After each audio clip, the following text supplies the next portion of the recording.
Welcome back to the Bell Curve. Today we're hopping into a time machine and zipping back to 2008, when Command & Conquer Red Alert dropped on the Xbox 360.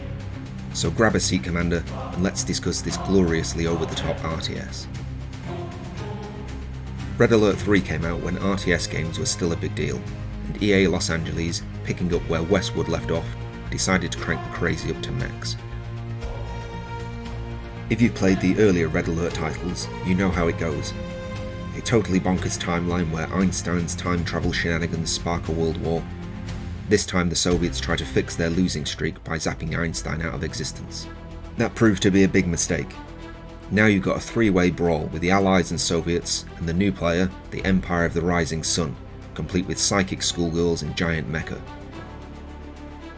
The campaign's got this brilliant setup.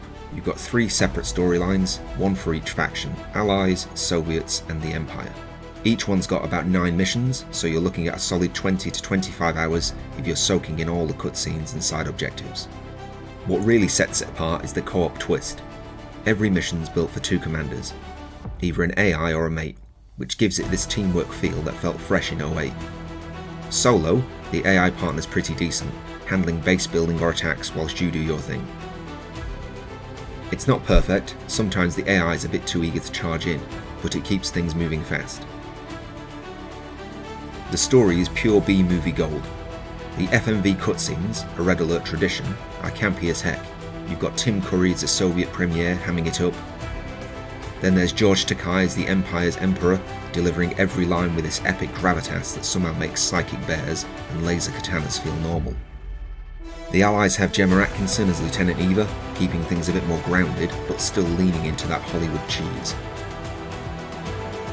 The writing knows it's ridiculous and just rolls with it, which is perfect for a game with war blimps and dolphins packing sonic weapons. Gameplay-wise, the campaign nails that classic Command & Conquer feel. Build your base, harvest ore, pump out units, and steamroll your enemies.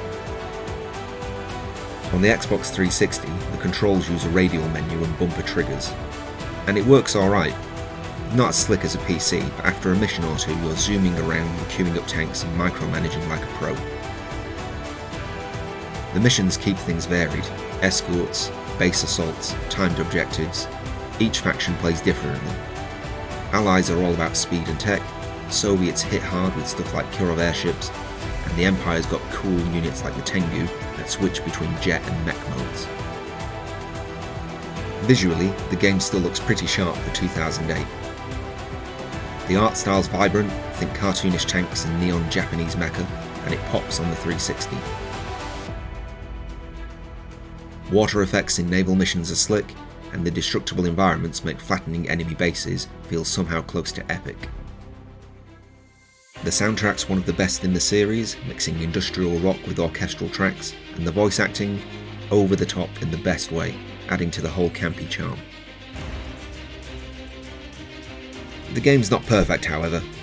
The later missions can get brutal, especially if the controller's throwing you off. Some objectives can feel a bit samey: defend this, destroy that, and the AI partner can occasionally leave you hanging.